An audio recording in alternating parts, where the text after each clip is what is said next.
জাতীয় নাগরিক পার্টি পৌঁছে গিয়েছে জামালপুরে। জামালপুরের মাটিতে আমরা আজকে এসেছি গণ অভ্যুত্থান থেকে গড়ে ওঠা দল, রাজপথ থেকে গড়ে ওঠা দল জাতীয় নাগরিক পার্টির নতুন দিনের বার্তা নিয়ে।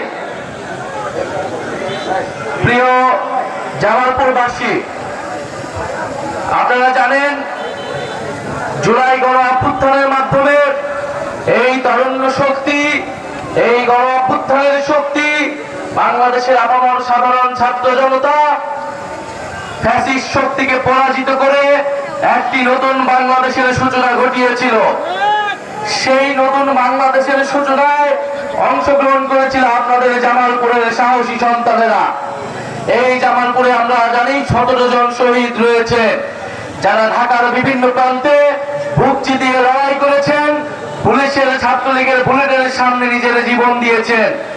আমরা সে সকল শহীদ পরিবারের সাথে আজকে সকালে সাক্ষাৎ করেছি। সে সকল শহীদ পরিবারের দুঃখ কষ্টের কথা শুনেছি, সেই শহীদ পরিবারদের আকাঙ্ক্ষার কথা শুনেছি। সে সকল শহীদ পরিবাররা কোনো অর্থ চায় না, কোনো কিছুই চায় না, তারা শুধু চায় সম্মান। তারা চায় তাদের যে কারণে তাদের সন্তানেরা, তাদের পরিবারের সদস্যরা জীবন দিয়েছিল, সেই নতুন বাংলাদেশ যাতে এই তরুণদের হাত ধরে বাংলাদেশে প্রতিষ্ঠিত হয়।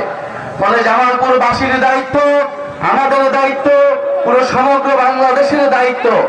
এই যে হাজারো মানুষ শহীদ হয়েছে, হাজারো মানুষ পঙ্গুত্ব বরণ করেছে, তাদের শাহাদাতের যাতে প্রকৃত অর্থ আমরা পূরণ করতে পারি, প্রকৃত লক্ষ্য আমরা পৌঁছাতে পারি। প্রিয় জামালপুরবাসী, আমরা জানি জামালপুরে নদী ভাঙন, জামালপুরে নদী দখল থেকে শুরু করে জামালপুরের শত শত সমস্যা রয়েছে। বিগত দিনে যারা জামালপুরের জনপ্রতিনিধি ছিল, যারা ফ্যাসিস্ট সরকারের প্রতিনিধি ছিল, তারা জামালপুরবাসীর পক্ষে কাজ করে নাই। জামালপুরে সন্ত্রাসের অভয়ারণ্য, চাঁদাবাজির অভয়ারণ্য গড়ে তুলেছিল। আমরা জামালপুরকে সেই চাঁদাবাজ সন্ত্রাস থেকে উদ্ধার করে একটি জনগণের জামালপুর হিসেবে গড়ে তুলতে চাই।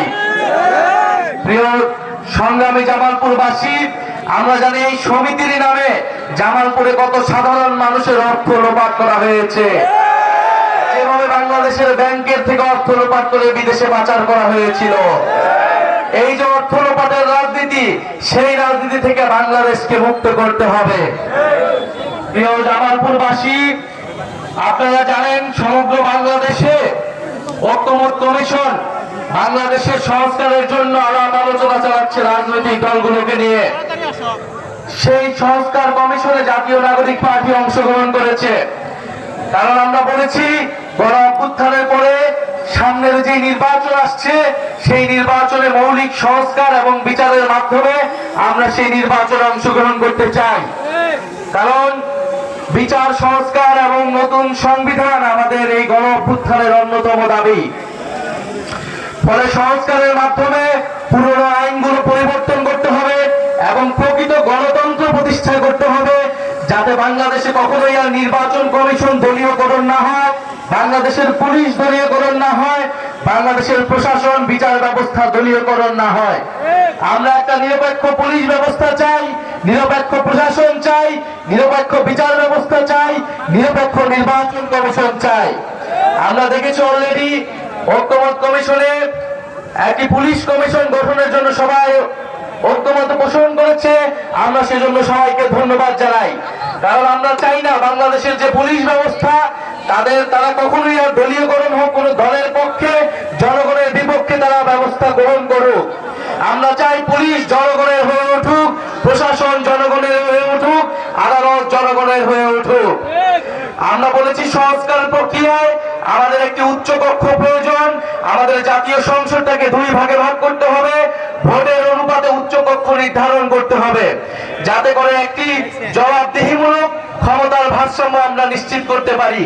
সেই উচ্চ কক্ষের সংসদে সেই ভোটের অনুপাতের উচ্চ কক্ষে এখনো ঐক্যমত হয়নি, ফলে জুলাই সনদ এখনো আটকে রয়েছে। আমরা বলতে চাই জুলাই সনদের মাধ্যমে আমরা এই 5ই আগস্টকে সর্বদলীয় ভাবে সেলিব্রেট করতে চাই, উদযাপন করতে চাই। তাই যারা নিজেদের দলীয় স্বার্থে এখনো এই জুলাই সনদে ঐক্যমত হয়নি, তাদের প্রতি আমাদের সাধারণ আহ্বান থাকবে, জনগণের স্বার্থে, দেশের স্বার্থে আপনারা ঐক্যমত পোষণ করুন। কারণ সংস্কারের জন্যই, পরিবর্তিত বাংলাদেশের জন্যই মানুষ রাজপথে নেমে এসেছিল, মানুষ জীবন দিয়েছিল। জীবন দিয়েছিল আমার রিকশাওয়ালা ভাই, জীবন দিয়েছিল আমার গার্মেন্টস এর ভাই, জীবন দিয়েছিল আমাদের পথ শিশুরা, জীবন দিয়েছিল আমাদের বোনেরা, জীবন দিয়েছিল শত শত ছাত্র তরুণেরা। প্রিয় জামালপুরবাসী, এই জামালপুরে একটি একক আধিপত্য তৈরি করা হয়েছিল। জামালপুরে ভিন্ন ভিন্ন রাজনৈতিক দলেরা কথা বলতে পারেনি, জামালপুরে ভিন্ন মত পোষণের কোনো সুযোগ ছিল না। আমরা চাই জামালপুরে যাতে এই ধরনের পরিস্থিতি আবার কখনো না হয়, কিন্তু আমরা সেরকম আলামত বিভিন্ন জায়গায় দেখছি। বলতে গেলে বাংলাদেশের 64টি জেলায় দেখছি তৃণমূলে একটি একক আধিপত্য তৈরি করার চেষ্টা করা হচ্ছে, যেখানে কোনো ধরনের ভিন্ন মত থাকলেই, কোনো ধরনের ভিন্ন মত প্রকাশ করলেই রাজপথে তার বিরোধিতা করা হচ্ছে, ভয়ের সংস্কৃতি তৈরি করা হচ্ছে, এবং মানুষের উপরে ভিন্ন মত যারা তৈরি করছে তাদের বিরুদ্ধে মানুষকে লেলিয়ে দেওয়া হচ্ছে, সন্ত্রাসীদের লেলিয়ে দেওয়া হচ্ছে। আমরা স্পষ্টভাবে বলতে চাই, গণ অভ্যুত্থানের শক্তি এখনো রাজপথে আছে। আমরা গণ অভ্যুত্থানের সময় সম্পূর্ণভাবে সংগঠিত ছিলাম না, আমাদের কোন রাজনৈতিক দল ছিল না, ফলে আমরা অনেক কিছুই করতে পারি নাই। কিন্তু আমরা সরকারের ভিতরে বাহিরে সর্বাত্মকভাবে চেষ্টা করেছি এই অন্তর্বর্তী সরকারকে, এই সময়ের রাজনীতিকে গণ অভ্যুত্থানের দিকে ধাবিত করার, এবং আমরা এই চেষ্টা এখনো জারি করে রাখছি। প্রিয় সংগ্রামী জামালপুরবাসী, আর কিছুদিনের মধ্যেই 5ই আগস্ট আসতে যাচ্ছে। আমাদের জুলাই গণ অভ্যুত্থানের 1 বছর পূর্তি হবে। 5ই আগস্টের আগে 3রা আগস্ট আমরা ঢাকায় জড়ো হব। আমরা বলেছি জুলাই সনদ এবং জুলাই ঘোষণাপত্র অবশ্যই 5ই আগস্টের মধ্যে জারি করতে হবে, এবং বিচার এবং সংস্কার এবং নতুন সংবিধানের প্রতিশ্রুতি নিশ্চিত করতে হবে। অনেকে বলে বিভিন্ন ভাবে আমাদের বিরুদ্ধে প্রোপাগান্ডা করার চেষ্টা করা হচ্ছে, আমরা নাকি নির্বাচন বানচালের চেষ্টা করছি, আমরা নাকি নির্বাচন পিছিয়ে দেওয়ার চেষ্টা করছি। আর এই গণ অভ্যুত্থান না হলে আপনারা নির্বাচনের স্বপ্নই দেখতে পারতেন না। এই গণ অভ্যুত্থান না হলে, যদি কোটা সংস্কার আন্দোলন থেকে আমরা এটাকে গণ অভ্যুত্থানের দিকে না নিয়ে যেতাম, সরকার পতনের দিকে না নিয়ে যেতাম, তাহলে এই শেখ হাসিনা সরকারের অধীনে আপনারা আরো 4 বছর অপেক্ষা করতেন। ফলে বাংলাদেশের মানুষের ভোটাধিকারের জন্য, গণতন্ত্র প্রতিষ্ঠার জন্য কোটা সংস্কার আন্দোলন থেকে এই আন্দোলনকে আমরা গণ অভ্যুত্থানের দিকে নিয়ে গিয়েছিলাম। ফলে অবশ্যই আমরা নির্বাচন চাই, আমরা ভোটাধিকার চাই, আমরা মানুষের মত প্রকাশের অধিকার নিশ্চিত করতে চাই।